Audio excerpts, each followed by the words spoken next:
Mahomes takes the snap, steps up, being pressured, fires it late. Kelsey dives! Touchdown! Kansas City on the near side. The Kansas City Chiefs have scored 2 touchdowns in a span of 2 minutes. That was one of the most incredible games in Chiefs history, and it happened in the divisional round of the playoffs last year. Hard to believe it's a full year later now, but here we are back in the divisional round of the postseason, looking to run it back. And here to break it all down for us on our game preview this week, presented by Crown Royal, is Kurt Warner, one of the greatest quarterbacks of all time, now a tremendous analyst for NFL Network. Kurt, what's up, man? Not much, man. I'm excited about divisional weekend like you guys are excited about divisional weekends. One of my favorite weekends of the year. Absolutely, and really appreciate your time joining our show here today. And you're perfect for this game because it's a matchup between 2 really good quarterbacks here in Patrick Mahomes and Baker Mayfield. And really, it's kind of a changing of the guard lately in the AFC and really the NFL as a whole, where we see all these young quarterbacks taking over. The remarkable thing is Patrick Mahomes is the elder statesman of really all the quarterbacks remaining in the AFC. Hard to believe that. How exciting for you is it, just as a former quarterback, to see all these young quarterbacks really taking over the game?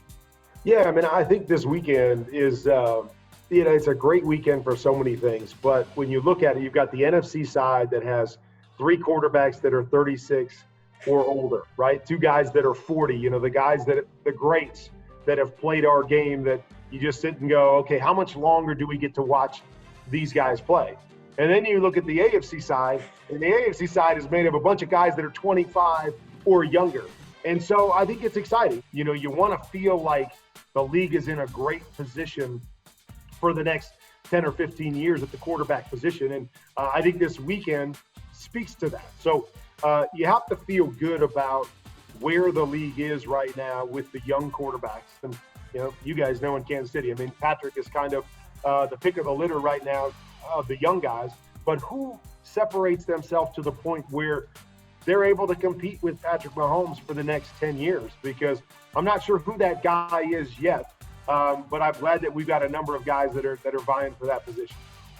The funny thing is, whenever we're trying to put Patrick's records and stats into context for what a great start to his career he's off to, it's always 3 guys. It's him, it's Dan Marino, and it's you. So you're certainly the authority on this topic. Now, I'll ask you about Patrick here in a moment, but first I want to ask you about this Cleveland offense. And Baker Mayfield's had a great season, but what he's also really good at is handing the ball off to his running backs with Nick Chubb and Kareem Hunt. I'm just curious, from a defensive perspective, how can the Chiefs slow down this running game on Sunday?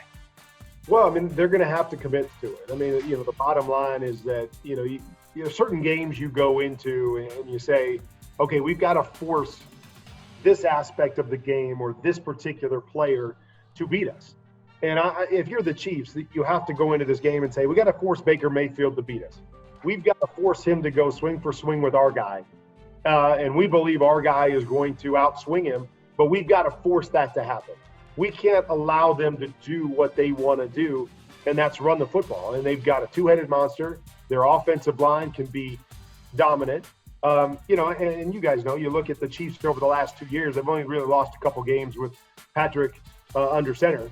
And, you look at the Browns and you say, if they're going to win this game, I don't think it's going to be outscoring the Chiefs. I think they've got to own the line of scrimmage, keep Patrick on the sideline, and finish drives by running the football, and then Baker doing what he does best, which is the play action and the big plays off of play action. So that to me has to be the formula. So like you said, if you're the Chiefs, it's okay, we got to stop the run. We got to devote everything to stopping the run, and we got to force Baker to have to make throw after throw after throw. And if he can do it and they're able to outduel us, then you tip your hat to him. But that, to me, has to be the formula for the Chiefs defense and the challenge, right? Going into the playoffs last year, everybody said, the Chiefs defense can't stop the run. That's going to be their Achilles heel. They got better into the playoffs at stopping the run and making more plays defensively. I think a lot of people look at it very similarly this year as, is their defense good enough to stop a really good run game?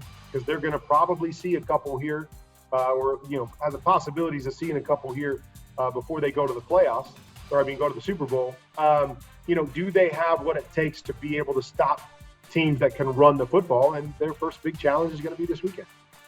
Absolutely. And you've alluded to this, but Chiefs offense is pretty good too. Average 30 points per game in the regular season. Patrick Mahomes, MVP caliber campaign for him. What are you expecting from Mahomes and company against this Cleveland defense on Sunday? I expect them to do what they do and to throw it all over the yard and attack. And, the biggest thing is, you sit back and you wonder, well, Patrick's basically had 3 weeks between game action. When he plays this weekend, will there be any rust there whatsoever? And as great as he is, you always just feel you take time off from just being in that flow. Does that affect you? And then I think there's been times this year where Patrick, as good as he's been, sometimes has allowed the game to get away from him from the standpoint of, letting his feet get away from him and trying to buy time and playing outside the structure of the offense. I just want to see him play within the structure of the offense as much as he can and then be special when he needs to be special. When he does that, he's as good as anybody in the league. And so hopefully, these couple weeks off, they've really been able to kind of tighten up some of that stuff, and we see the best version of Patrick Mahomes and company right off the bat.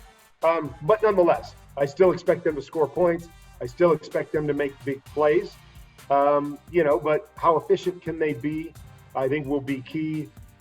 Maybe not just this week, but throughout the playoffs, because I think they've been up and down in terms of their efficiency this year.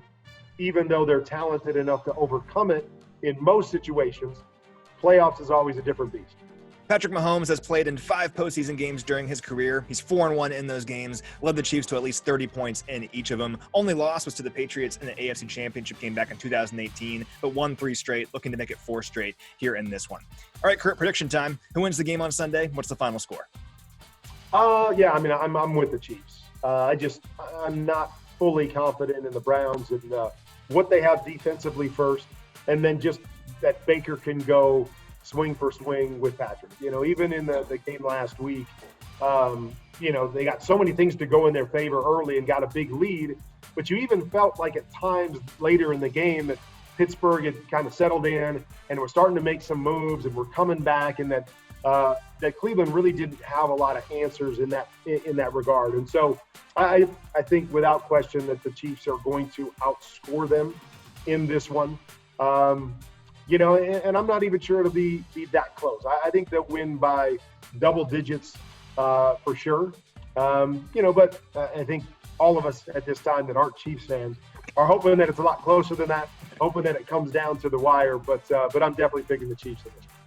With a win on Sunday, it would mean a 3rd straight AFC Championship game is coming back to Kansas City. The Chiefs are trying to become the first team in AFC history to ever host 3 consecutive conference championship games. Only team in NFL history ever to host 3 consecutive conference championship games was the 2002 to 2004 Philadelphia Eagles, coached by Andy Reid. So would be pretty cool to punch that ticket on Sunday. He is Kurt Warner. Catch him on NFL Game Day morning on Saturday at 11 a.m. and Sunday at 10 a.m. on NFL Network. Also give him a follow on Twitter at Kurt13Warner. Kurt, awesome stuff, man. Really appreciate your time. You bet. Good luck to you guys this weekend, and can't wait to watch.